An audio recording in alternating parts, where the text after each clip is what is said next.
Bonjour à tous, merci de nous rejoindre pour le 9e épisode de la quotidienne de la CAN by 11 Mondial.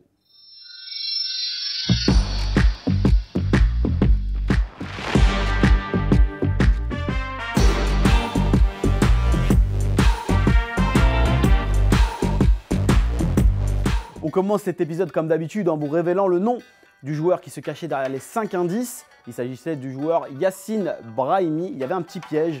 Ce n'était pas Jérôme Boateng, le joueur, mais bien Richard Boateng. Et malgré tout, il y en a qui ont trouvé l'identité du joueur et le gagnant s'affiche à l'écran.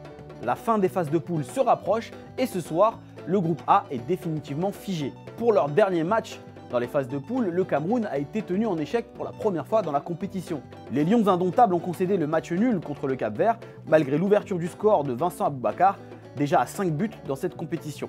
Le Cap-Vert est revenu de bien belle manière grâce à une magère de Gary Rodriguez.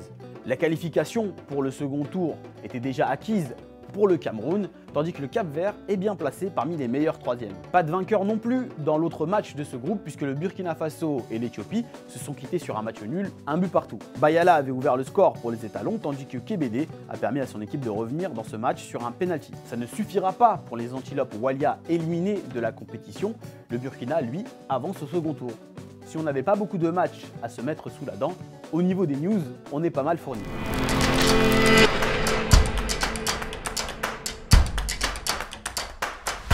Tout d'abord, mauvaise nouvelle pour le Gabon puisque Pierre-Emerick Aubameyang et Mario Lemina ont été remis à disposition de leur club.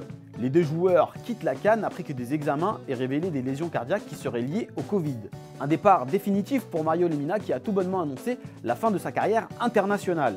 Cette décision n'a aucun lien avec l'état de santé du milieu de terrain, mais elle fut suite à des rumeurs accusant le joueur d'être entré alcoolisé à son hôtel en compagnie d'Aubameyang, mais également de quelques jeunes filles. Le milieu de terrain de l'OGC Nice a évidemment fermement démenti ces accusations et a déclaré « Merci pour tout, mais quand ça touche à ma famille avec de tels mensonges venant de Gabonais comme moi, j'ai honte, je me retire définitivement de la sélection. » Décidément, il se passe toujours quelque chose du côté des Panthères.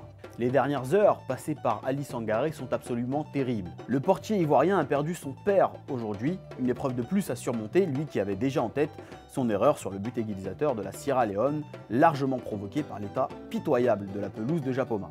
L'ensemble de la rédaction de 11 Mondial lui présente ses plus sincères condoléances. Et revoilà Gianni Sikazoué, l'arbitre du match Tunisie-Mali va de nouveau officier lors d'un match de Coupe d'Afrique des Nations, puisqu'il sera l'arbitre du VAR lors du match opposant le Maroc au Gabon. Alors qu'on ne s'attendait pas du tout à le revoir dans cette Coupe d'Afrique des Nations, l'arbitre zambien est toujours là. Consécration pour Edouard Mendy, qui est élu meilleur gardien de l'année dans les trophées The Best. Après être passé à côté du trophée Yachine, le portier sénégalais est enfin récompensé. Il devient le premier gardien africain de l'histoire à gagner une distinction individuelle de cette ampleur. Petite chose étonnante, le portier du Chelsea ne figure pas dans le 11 type des meilleurs joueurs de l'année. Alors qu'on pouvait s'attendre à y voir également Mohamed Salah, il ne figure pas non plus dans ce 11 type des meilleurs joueurs de Best. Pour les plus curieux d'entre vous, et même si ça n'a rien à voir avec le football africain, Thomas Tuchel a remporté le trophée de meilleur entraîneur lors de la cérémonie de Best et Lewandowski a glané son deuxième trophée de meilleur joueur après celui de 2021. Pour terminer, une nouvelle qui était passée inaperçue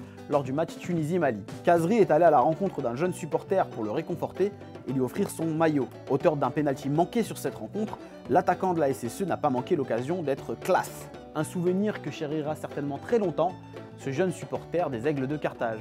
Après l'année 1972, on s'attaque aujourd'hui à l'année 1974 dans l'histoire de CAN.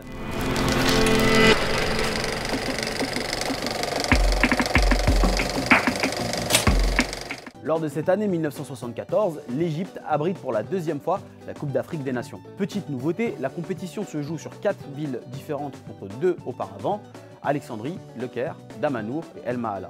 Deux néophytes se retrouvent au plus haut niveau du football africain, la Zambie et l'île Maurice. La première cité va rééditer l'exploit du Mali en 1970 et atteindre la finale de la compétition pour sa toute première participation. Après avoir terminé deuxième de leur groupe derrière les Pharaons, les Chipolopolo vont créer l'exploit en éliminant le Congo, tenant du titre dès les demi-finales. Le Zaïre va en faire de même en sortant le pays hôte dans son stade de Nasser.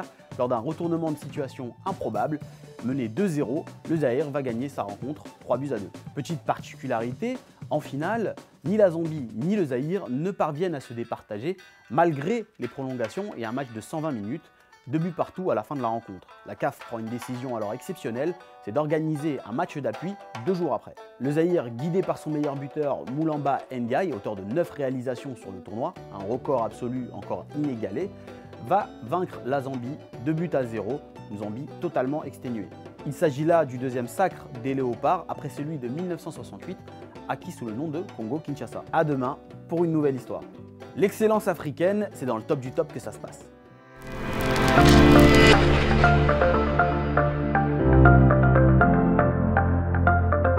Après avoir parlé des joueurs les plus capés de l'histoire africaine, aujourd'hui, on s'attaque aux joueurs africains les plus capés en CAN. Avant de poursuivre dans cette rubrique, petite rectification. En effet, Abdelmajid Dolmi, l'international marocain, aurait dû figurer dans notre top 5 des joueurs les plus capés de tous les temps, avec 140 sélections. Il a d'ailleurs remporté la Coupe d'Afrique des Nations en 1976.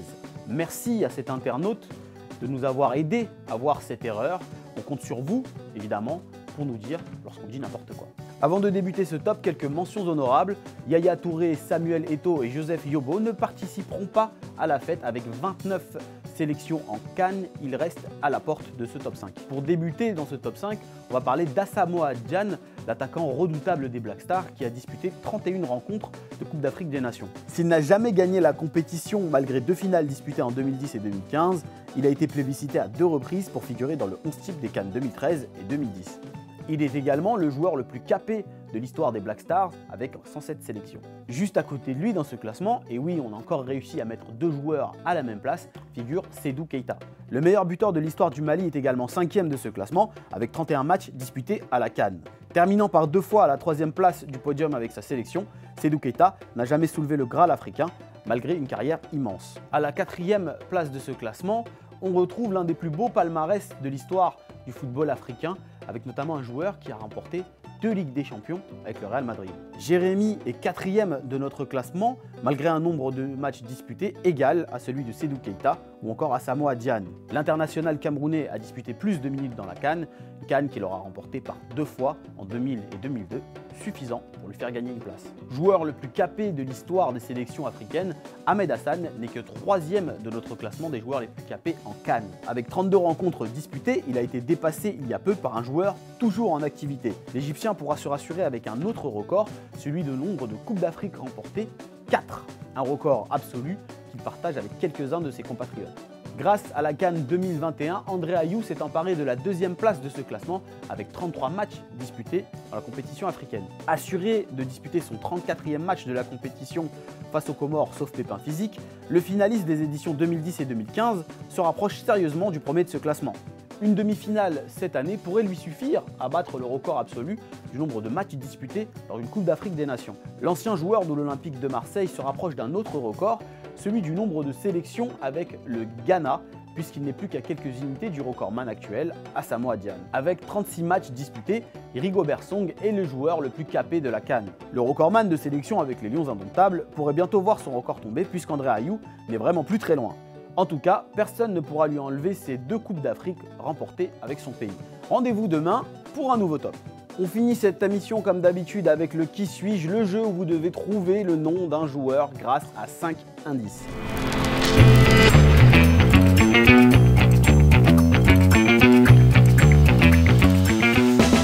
Voici vos 5 indices. J'ai joué avec Dzeko mais pas Vidal. J'ai joué avec Fabregas mais pas Alexis Sanchez. J'ai joué avec Suarez, mais pas Griezmann. J'ai été champion dans plusieurs pays. J'ai remporté la Coupe d'Afrique des Nations. Si vous pensez avoir trouvé l'identité du joueur, rendez-vous dans les commentaires pour nous lâcher vos suggestions.